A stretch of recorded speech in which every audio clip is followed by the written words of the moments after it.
잠언 25장 1절에서 14절까지 말씀을 받겠습니다. 잠언 25장 1절에서 14절까지 말씀.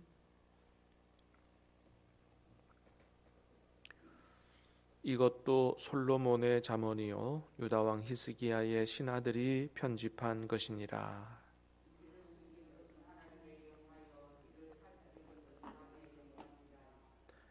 하늘의 높음과 땅의 깊음 같이 왕의 마음은 헤아릴 수 없느니라.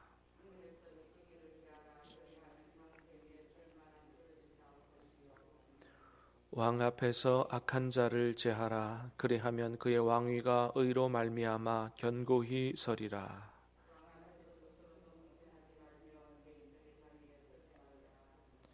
이는 사람이 내게 이리로 올라오라고 말하는 것이 내 눈에 보이는 귀인 앞에서 저리로 내려가라고 말하는 것보다 나음이니라.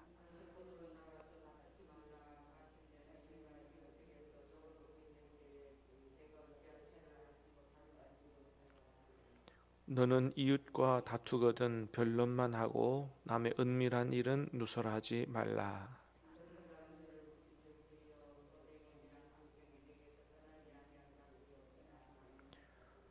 경우에 합당한 말은 아로새긴 은쟁반의 금사관이라.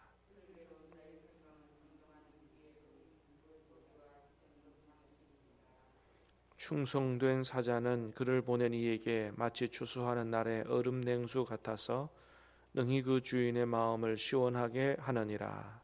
선물한다고 거짓 자랑하는 자는 비 없는 구름과 바람 같으니라. 아멘. 오늘 말씀은 오늘 본문을 포함하여 잠언 29장까지 히스기야 왕의 신하들이 편집한 솔로몬의 둘째 잠언집입니다. 자, 1절 말씀을 한번 보겠습니다. 시작. 이것도 솔로몬의 잠언이요 유다 왕 히스기야의 신하들이 편집한 것이니라. 히스기야 시대에 아주 큰 사건이 하나 발생을 하죠. 그건 다름 아니라 북이스라엘이 아수르에게 멸망을 당한 사건입니다. 그래서 북이스라엘 사람들 중에 일부는 아수르의 포로로 끌려가고 또 일부는 남유다로 내려오고 이런 일이 있었는데 히스기야 왕이 북이스라엘이 멸망하는 걸 보면서 그냥 있지 않았겠죠. 어떻게 하면 우리가 남유다 우리가 북이스라엘과 같은 전철을 밟지 않을 수 있을까? 아마도 그렇게 기도하는 중에 하나님 말씀 앞에 우리가 바로 서야 되겠다, 이런 생각을 하게 된 것 같습니다. 그래서 솔로몬이 하나님의 지혜로 지었던 그런 잠언들을 다시 신하들을 통해서 정리하게 되고 이것들을 가지고 백성들을 하나님 앞에 바로 세우고자 했던 그런 말씀이 바로 오늘 본문을 포함한 잠언 29장까지의 말씀이다, 이렇게 볼 수 있습니다. 자, 그래서 백성들에게 지혜를 베풀기 전에 먼저 왕이 어떤 지혜를 가지고 나라를 다스려야 할 것인가에 대해서 먼저 말씀하고 있는 걸 보게 됩니다. 자, 2절 말씀 시작. 이를 숨기는 것은 하나님의 영화요 이를 살피는 것은 왕의 영화니라. 이를 숨기는 것은 하나님의 영화요 이를 살피는 것은 왕의 영화다. 먼저 하나님에 대해서 말씀하죠. 하나님의 영광은 이를 숨기는 거다. 그렇습니다. 한마디로 말하면 우리 하나님은 숨기시는 분이다. 다시 말해서 모든 일을 다 드러내시지 않는다는 거예요. 그렇게 신비스러운 분이고 아주 신비롭게 일하시는 분이 바로 하나님이다. 그렇습니다. 그래서 우리가 나는 하나님을 잘 알아, 하나님을 다 알아, 이런 교만한 생각을 가져서는 절대 안 된다는 것입니다. 우리가 절대 하나님을 다 알 수가 없어요. 왜냐하면 하나님은 다 드러내 보이시지 않기 때문에. 우리가 하나님을 아는 것조차도 우리가 아는 게 아니고 하나님께서 알게 해 주신 것만, 보여주신 것만 아는 거거든요. 그래서 자연 만물을 통해서, 또 하나님의 말씀을 통해서, 또 예수 그리스도의 특별 사건을 통해서 하나님께서 보여주신 그걸 계시라 그러죠. 우리 그것만 아는 거거든요. 근데 그게 다가 아니라는 거예요. 하나님은 이 세상 온 우주 만물보다 더 크신 분이기 때문에 그 깊이와 넓이를 우리가 다 헤아릴 수가 없다. 그래서 우리가 어떤 자세를 가져야 됩니까? 하나님 앞에서 늘 겸손한 그런 자세를 가지고 하나님을 섬겨야지, 우리가 하나님을 나는 다 안다라고 하는 이런 교만한 자세를 가지면 안 된다. 언제나 하나님에 대해서 더 알아가고자 하는 이런 겸손한 마음을 가져야 한다라고 하는 것이죠. 자, 반면에 왕의 영화는 이를 살피는 거다 그랬습니다. 그렇습니다. 왕이 영화를 취하는 것은 단순히 그 왕자가 아니라 일을 살피는 거다. 나라의 모든 일을 자세히 살펴서 국민들을 잘 돌보고 또 그 나라를 하나님 기뻐하시는 나라로 잘 세워가는 것, 이것이 바로 왕이 취할 영화다라고 하는 것이죠. 자, 그래서 3절 말씀, 3절 같이 읽습니다. 시작. 하늘의 높음과 땅의 깊음 같이 왕의 마음은 헤아릴 수 없느니라. 그랬습니다. 바로 왕은 이런 마음을 가져야 된다. 하늘의 높음, 땅의 깊음 같이 왕의 마음은 헤아릴 수 없을 정도로 이렇게 깊고 어진 마음을 가져야지, 작은 일에도 자기 인격을 다 드러내 보이는 이런 얕은 사람이 돼서는 안 된다. 나라를 잘 살피고 또 하나님 기뻐하시는 나라로 세워가기 위해서는 깊고 어진 마음을 갖는 것이 중요하다라고 하는 것이죠. 자, 그 다음에 4절 5절 시작. 은에서 찌꺼기를 제하라. 그리하면 장색에 쓸만한 그릇이 나올 것이요 왕 앞에서 악한 자를 제하라. 그리하면 그의 왕위가 의로 말미암아 견고히 서리라. 아멘. 자, 은에서 찌꺼기를 제하라. 그래야 쓸만한 그릇이 나오고 왕 앞에서 악한 자를 제해야지 그의 왕위가 의로 말미암아 견고하게 서게 된다. 그렇습니다. 그래서 왕이 가져야 될 지혜 중에 하나는 어떤 지혜냐 하면 제해버려야 될 그럴 사람과 쓸만한 사람을 잘 분별해서 자기 곁에 두고 쓰는 이런 지혜를 가져야 된다. 악한 사람 잘못 기용하면 그 사람 때문에 오히려 왕위가 흔들릴 수 있다. 오늘날도 마찬가지죠. 아마 우리나라 현대사에 있었던 가장 대표적인 이런 예를 꼽으라면 최순실 사건이 아니겠어요? 박 대통령이 최순실 그런 사람 가까이 안 뒀으면 그렇게 감옥에 가는 이런 일이 없었겠죠. 그런데 알면서도 불구하고 끊어내지 못했다는 거 아니겠어요? 왕 앞에서 악한 자를 제하라 그랬는데, 은에서 찌꺼기를 제하라 그랬는데 그걸 못한 거죠. 그래서 그런 사람을 옆에 데리고 있다가 결국 큰 화를 당하게 된 것이죠. 지혜가 없었다는 것입니다.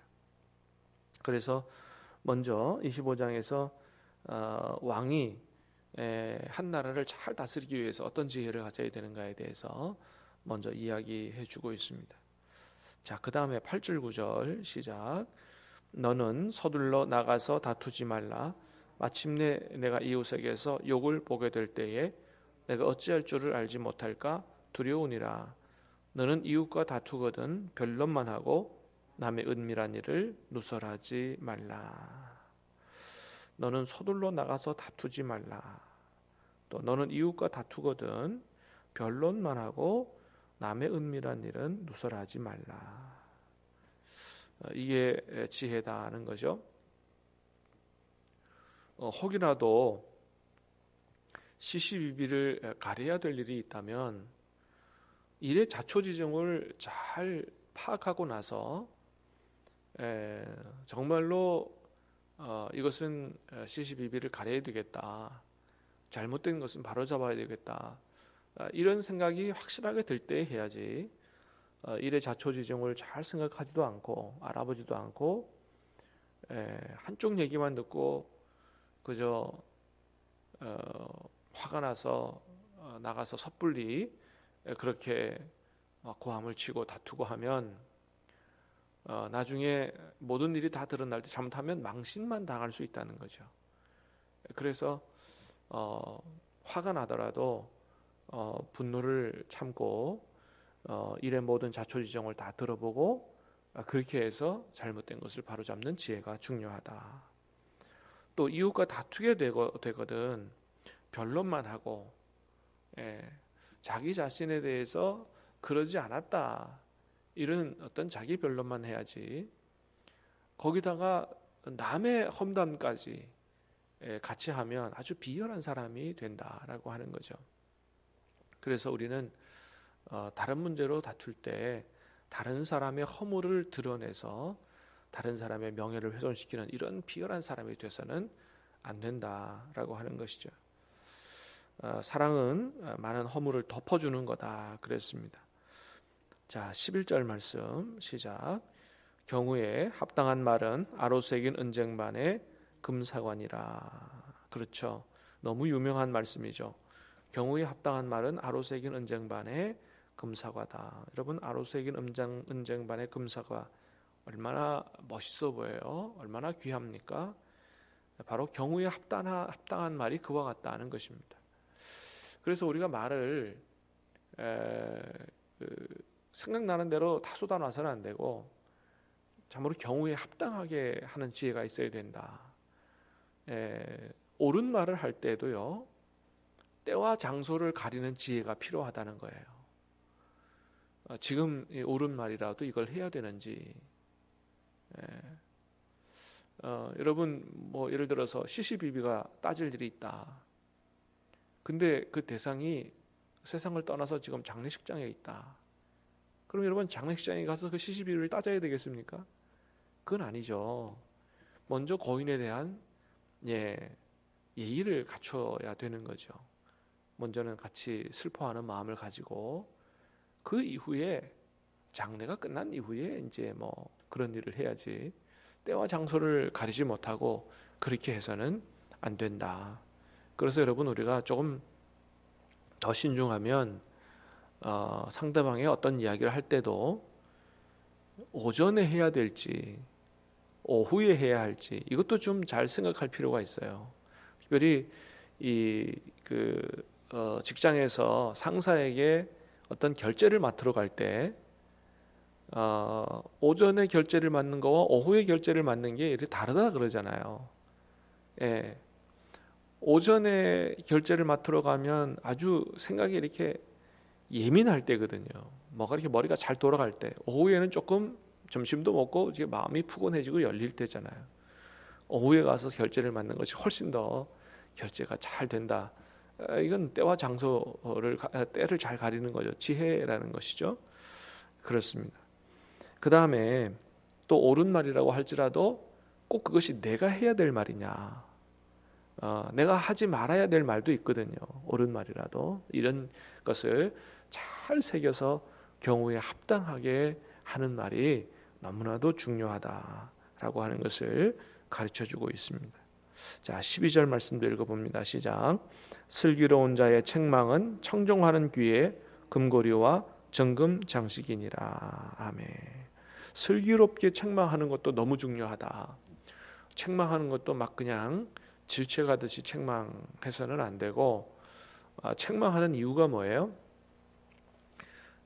그 사람의 잘못된 부분을 고쳐주고 그 사람을 세우려고 하는 책망이라야 된다.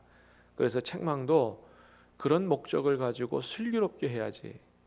그 사람이 받아들일 때 참 나를 위해서 사랑해서 하는 책망이구나, 이걸 깨닫게 하고, 그래서 내가 그 책망을 감사함으로 받아들여야지. 이렇게 되도록 책망을 잘할 필요가 있다. 상대방이 기분 나쁘지 않도록, 감정 상하지 않도록 잘 책망하고, 책망하기 전에 먼저 칭찬 한마디 하는 게 중요하고, 그래야 마음이 열리고 그 책망을, 충고를 잘 받아들이고, 그렇게 해서 그 사람을 세워가는 이런 슬기로운 책망이 중요하지, 질책하듯이 너는 왜 그거밖에 안 되냐는 식으로 책망을 하면, 특별히 우리 자녀들을 책망할 때 그렇게 하면 오히려 역효과가 날 수 있다라고 하는 것이죠. 그래서 항상 우리가 말하는 것이 얼마나 중요한지 모르기 때문에 때에 합당하게 또 슬기롭게 이야기할 수 있도록 하나님 앞에 늘 말하는 지혜를 달라고 우리가 기도할 필요가 있다라고 하는 것이죠. 사랑하는 여러분, 오늘도 성령의 충만함으로 우리의 생각과 마음과 우리의 입술이 하나님의 손에 붙들림 바 됨으로 살아감으로 참으로 지혜롭게 복되게 그렇게 생명으로 축복으로 살아갈 수 있게 되기를 주님의 이름으로 축복합니다. 기도하겠습니다. 하나님 아버지, 감사합니다. 오늘 이 아침에도 우리에게 생명의 말씀을 주시고 참으로 우리가 어떻게 살아갈 때 복되고 지혜롭게 살아갈 수 있는가 깨닫게 해주시오니 감사합니다. 아버지 하나님, 무엇보다 우리의 생각과 우리의 마음과 우리의 입술을 주장해 주셔서 참으로 복된 입술 되게 해 주시옵시고, 우리의 모든 말을 통해서 하나님께서 영광을 받으시며 모든 사람들이 참으로 지혜와 복과 생명을 받아 누릴 수 있는 축복의 통로로 살아갈 수 있도록 도와주시옵소서. 예수님 이름으로 기도하옵나이다. 아멘.